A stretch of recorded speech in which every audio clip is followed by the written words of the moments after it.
Commanders and future commanders alike, welcome to my Zero to Legendary mini-series. This is Framenthor, and in this series I'll be diving into how I would go about getting my legendary items if I started completely fresh. From picking the right profession, to prioritizing gold making, events and crafting, I'll show you step by step what I would do if I was starting over today. This video is aimed at new players, but maybe some veterans could also pick up a tip or two. Subscribe if you like content like this, comment if you think I missed something or would like to add your 2 cents. And before we get started, I just want you to remember, legendaries in Guild Wars 2 are a marathon, not a sprint. Now, let's get into it.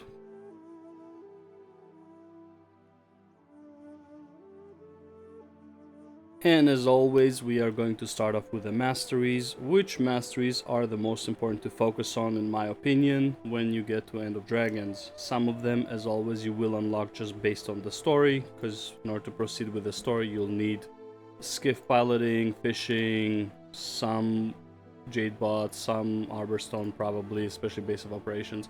So you will unlock some of them. However, which ones to focus on? In my opinion, Jade bots. Get to 3 as soon as possible. That's your first thing, because it unlocks the waypoints. If you are really short on, what do you call it, on mastery points, maybe skip it. However, if you're doing the achievements during the story, you should have more than enough to do Jade bots, up to 3. And then very important to get Arborstone maxed out. You need globalization because you want to unlock Levius, okay? Leivas, okay, who appears in Arborstone. He sells once a week, so very important to get him once a week. 5 antique summoning stones, okay? You can also get summoning stones by doing the metas, okay? So, revenge of, every boss meta essentially will give you one of these, or give you a chance to grab one of these. Either way, you want to get globalization just so for the extra 5 per week.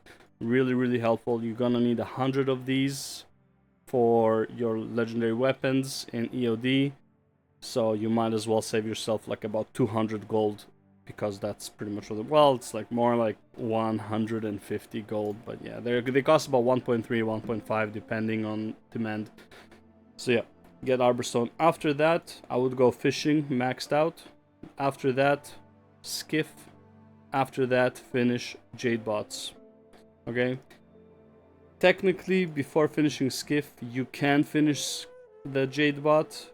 The only thing really worthwhile in the skiff is fishing party, and that's only if you fish on your skiff around other people. So if you don't even enjoy fishing, honestly, this is like, leave it for last and focus on Jade bot. The last thing that, honestly, it's gonna take you a while to get, that's the turtle mount. Also, the least important thing, especially because of John Tier Wilds having the... forgot the name of the animal, of the Warclaw. Okay, the Warclaw has a lot of CC as well. Obviously, there's certain things that the turtle does that in some events that the Warclaw wouldn't, but for the most part, so many people have the turtle right now, there is no real rush for you to get the turtle, so it doesn't really matter as much. So yeah, focus on those 4, and then last, like legit the last one would be the turtle mount. Let's briefly go over what End of Dragons is. End of Dragons is essentially a meta expansion, okay? Each map here, there's 5 maps. Seitung Province, New Kaineng, Echo Vault Wilds, and Jade Sea, okay? And also, eventually, you also get Gyaladel, which is like post-story. These are 5 maps that revolve around metas, okay? All 5 of them have pretty much map-wide metas. What I want to focus on, I'm not going to go into details about the metas. I'm going to go about important aspects of the metas. These 3... so Seitung, Kaineng, and Echo Vault, they happen back to back. Most times if you join into a Aetherblade Assault, which is Seitung Province, you will try to get into the next one, Blackout, and the next one, Gang Wars. Okay?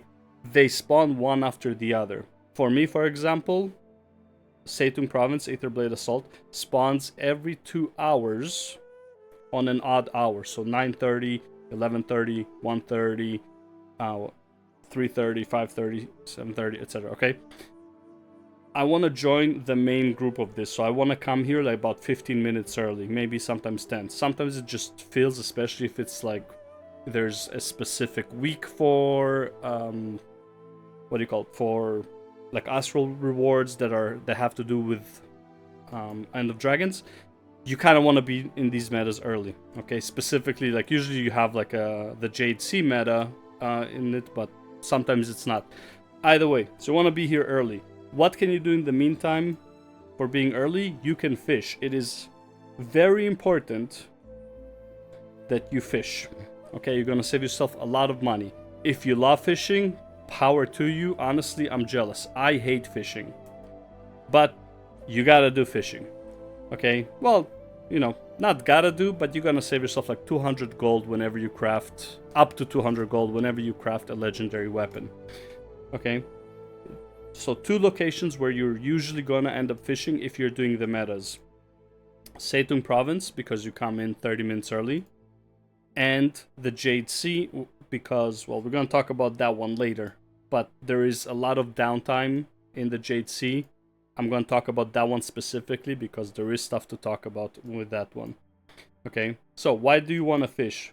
For one, you're going to... Every time you fish about 100 fish, not you specifically, but the map fishes 100 fish, a Leviathan will spawn, and he drops ambergris. Okay? The other place that you can get ambergris, and you need 100 ambergris per legendary weapon. Okay, you also want this NPC. Okay, so this is an Arborstone. From the waypoint, go northwest, and he's over here. Okay? The other reason you want, the other place you can get ambergris in End of Dragons is this merchant. By trading flawless fish fillet, you can do 5 per day. So if you fish a lot, again, kudos to you. You can get a bunch of flawless fish fillet, and you can get your 5 chunks of ambergris daily. These cost a good chunk. Ambergris. Okay, they cost 2 gold. You need 100, so that's 200 gold that you can save.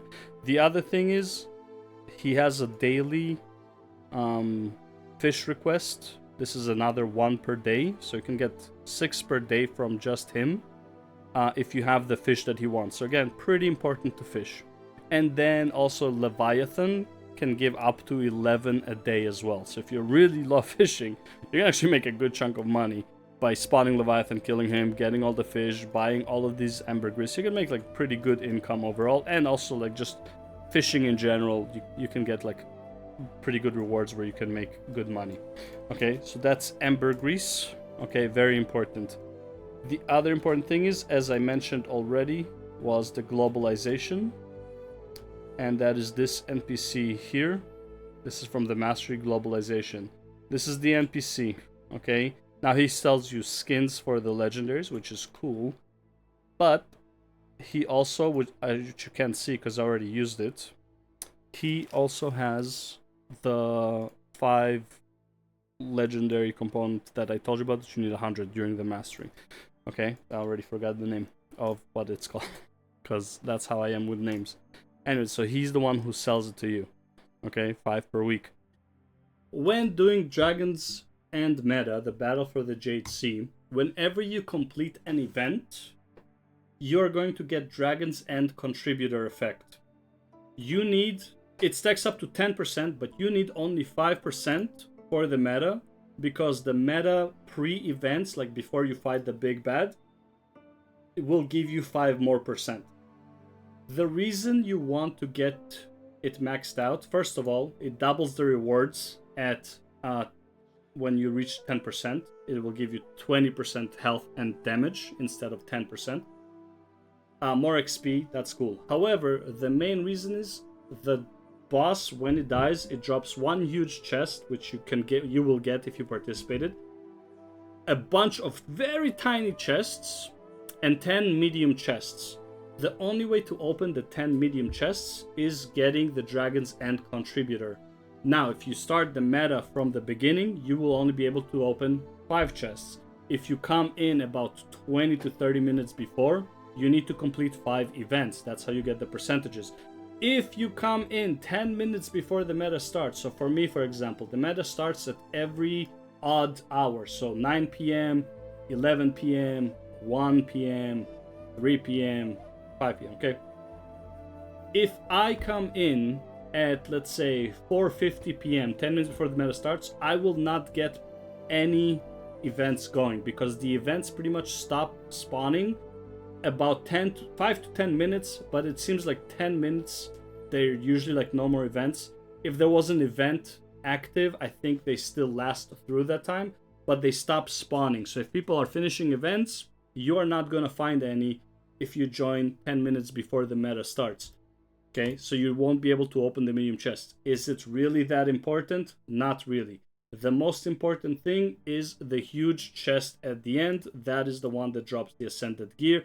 That is the one that can give you all of the best rewards.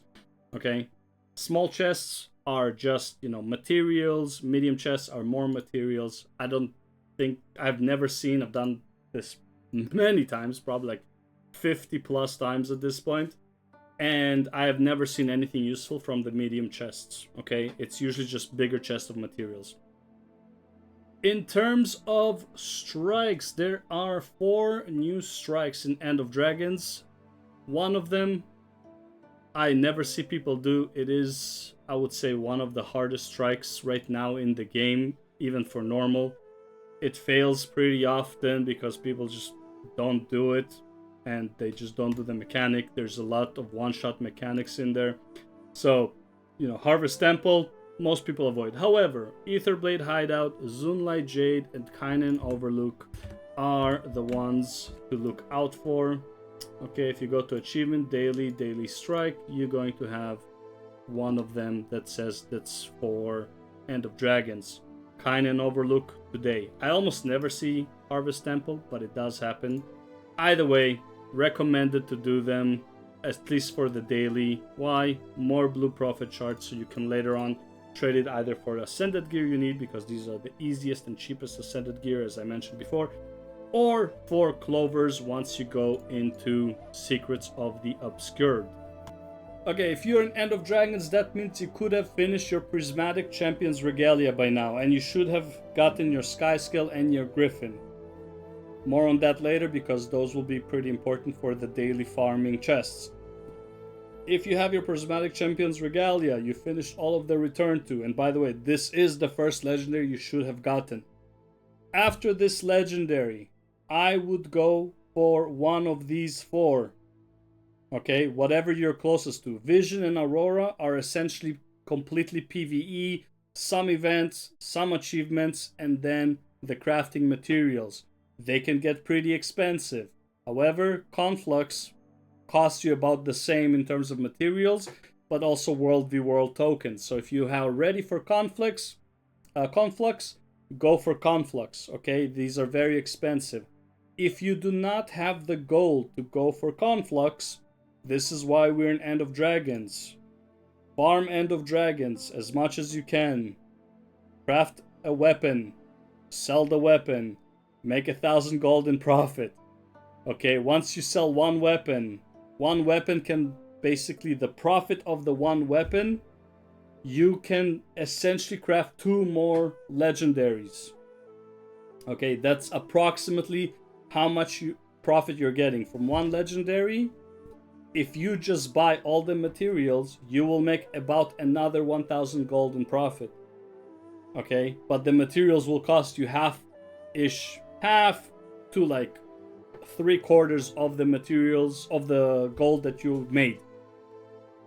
Editing Framinthor here, and while listening to this part, I was like, okay, I probably didn't say it properly because it's not half, it's like half of profit, whatever. Anyways, I'm just gonna show you basically what I meant here regarding the price, and then I'll let the video play.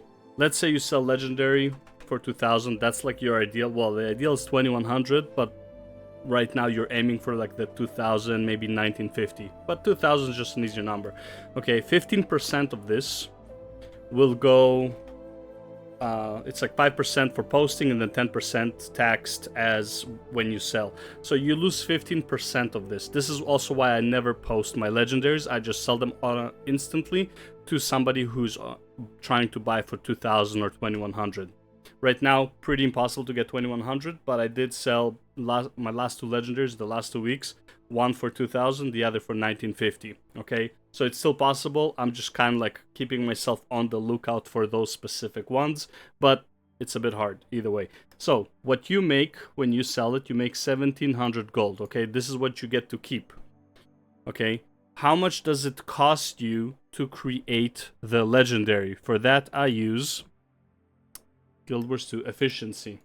Okay, so if we can see here, let's say I have no materials, I'm not using any of my own materials, it says 1182. So if you think about that way, the profit margin here is not very big. Okay, let's say TP's 1700.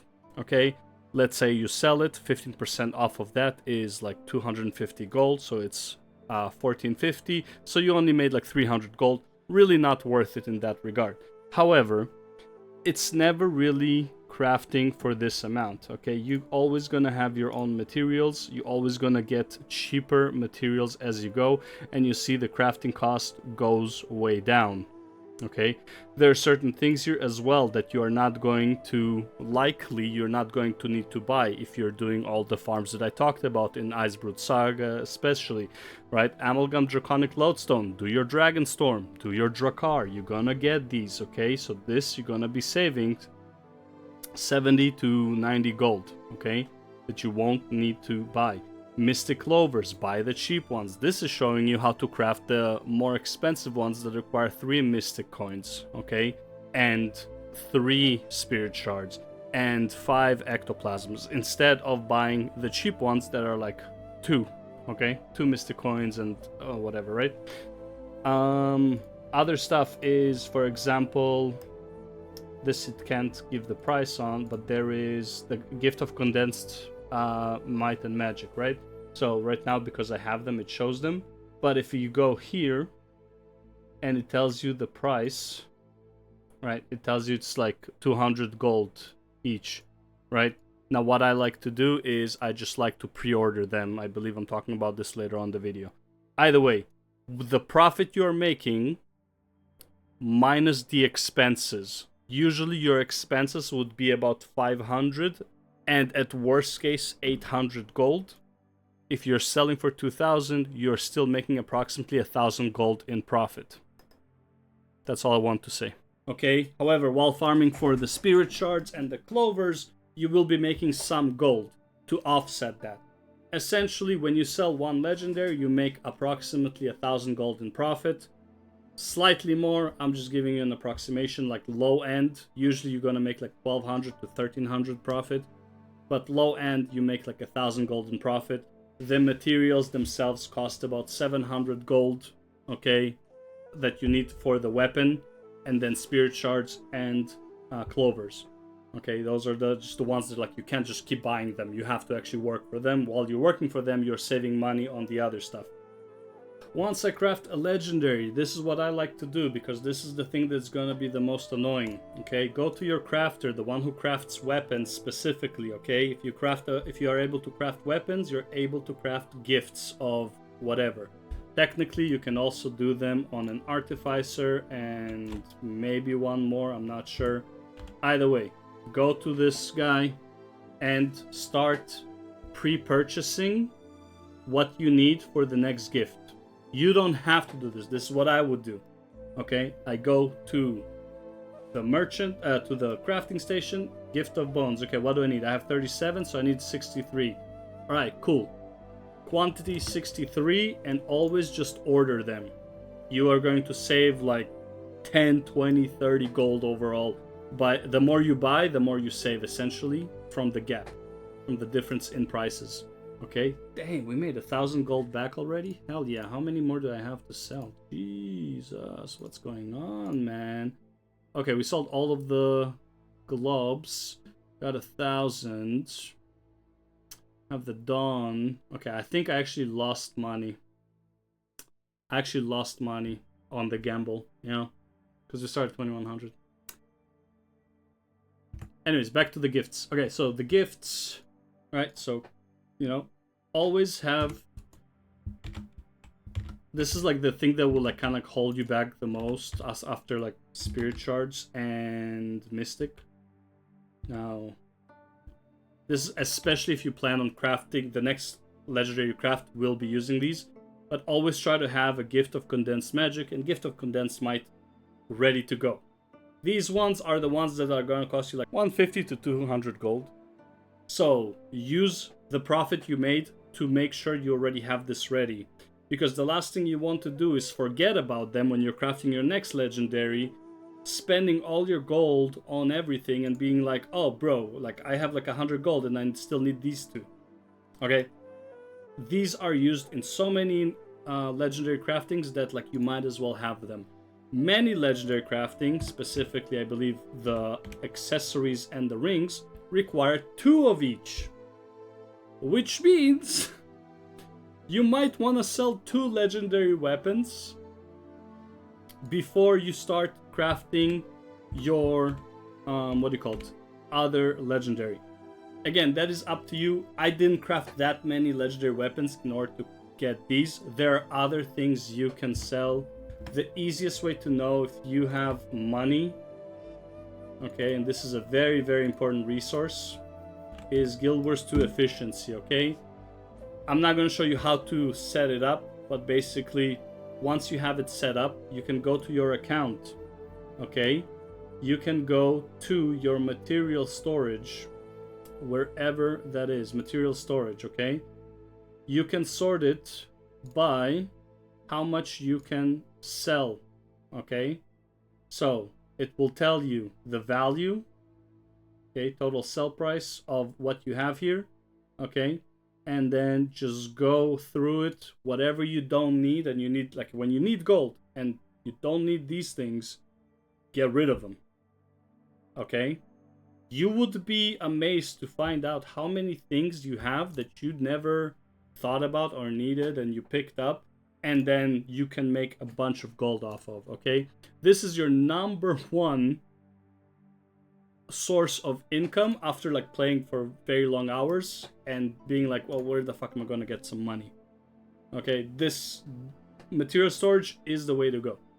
Okay, so once you figure that out, okay, sell 1 legendary, get your 2 gifts of condensed magic, condensed might, right? Sell some stuff from your material storage. You are going to be ready for the most part to craft an accessory if you have everything else, okay? Let's say I want to craft Conflux. Again, this is why I love Guild Wars 2 efficiency, okay? Let's say I want to craft Conflux. Let's say we're not using my own materials. I don't know why I did no on the other one. Okay, it would cost me 1,729 gold. Why?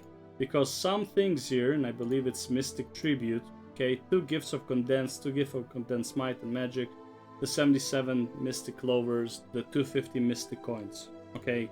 Mystic Tribute is freaking expensive.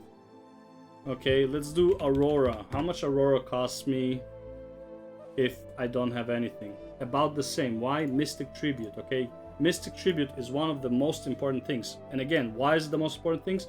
Because of these stupid gifts, okay? Make sure you have at least 1 gift of each before crafting most legendaries, okay? Let's say I want to craft Obsidian Legendary, right? Obsidian Heavy Greaves. Can you guess what I need for Obsidian Heavy Greaves? Okay. Oh, Gift of Condensed Might. Okay. If it was the gloves, I believe. Gloves. Or what is it called? Gauntlets, I guess, because it's heavy. Right? If I go for the gauntlets, I need... Well, no, still might. One of them requires magic, I swear. Let's go with helmet. If this one requires... Okay, and this one requires magic, okay?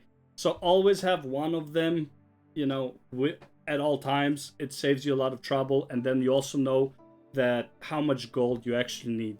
Okay, so that's like my main tip for like if you craft and sell legendaries, make sure to get another gift of condensed magic or might or both ideally. Always in store just because you'll be ready, because this one is a bit, you kind of forget about it. In terms of map completion, End of Dragons introduced something new for repeat map completions. Okay, so you no longer have to, well, I mean, the first time you do, you have to explore everything. You have to get all of the point of interest, all of the hearts if there are any, the vistas, you know, the waypoints, and the hero challenges. Okay. However, starting End of Dragons, they introduced the lantern system, which basically, after you do a map completion on a character, you can start clearing the map or re-exploring the map on the same character for the same map completion reward, right? By lighting lanterns. Okay, how do you light these lanterns? You need charges of Jade power. Okay, so just go pick up a battery, light them up, etc., etc. Each map is different. I think End of Dragon's End has like 56. I think Echo Vault has like 60 or 58 or 61. Doesn't matter. The way you find it is you just do lighting Dragon's End, for example, lighting Echo Vault Wilds, lighting. Oh, okay, so these are these ones. Maybe Lantern, Kaineng. Okay, so the problem is like the mastery name is really bad. Yeah, I don't even remember what it is to like do the lanterns for Kining. Either way, and this is why I don't remember, because I am using the pathing, right? Pathing, tech hits, map completion, End of Dragons. Give me the routes for the lanterns. Okay, don't give me the barefoot or the griffin or the hero points. Give me the lanterns. Okay, and then you get the lanterns for all the 4 zones. Finish them, get them at completion, etc., etc. It is substantially faster to do this, so just get one character that is fast. I like doing it on my Mesmer because Blink and Portals and Jaunt, you know, like on my Mirage, right? I like to do it on the Chronomancer because he has 25% movement speed increase, and there are some places where you can't mount, so it really helps, right? So, you know, figure out which one you want to do it on and do it on them. But yeah, that's as far as map completion goes. End of Dragons, and after it, like Soto and Jantir, I believe Jantir because I haven't done map completion there. They're using this system, which is a lot more accessible, and you don't have to keep repeating hearts and stuff like that. Okay, last but not least, let's do the quick daily chest. Just the things I do daily in End of Dragons. This is just very minimal, 5 minutes of your time at most. Okay, and will be added to the daily rotation while other things might be taken out. So we are in Echo Vault Wilds. We are using the waypoint for the Jade Gate waypoint right by the End of Dragon's End entrance. Okay, we're gonna go all the way down here. In order to unlock this area, by the way, there apparently is like, I think it's like a story part, but there's a chest right here. However, for many people, if you haven't done the story, it teleports you when you get here, so it's kind of annoying. So I don't remember the exact way to clear it, but I'm pretty sure it was like a story chapter that you needed to do. Okay, after that we go upstairs. This is why it's important to get your Jade bot up and running. Okay, then after that we're gonna go all the way up right above me. Should not have used the jump there, but whatever. Okay, I didn't need to. Okay, and then all the way up here. This is exactly why I said you would want to have a Sky Scale and Griffin at this point. Okay, here's another chest right here. After that, we're gonna head west. Okay, try to like land on the tree to like reset your height bar. Okay, go, go, go. Just keep going forward.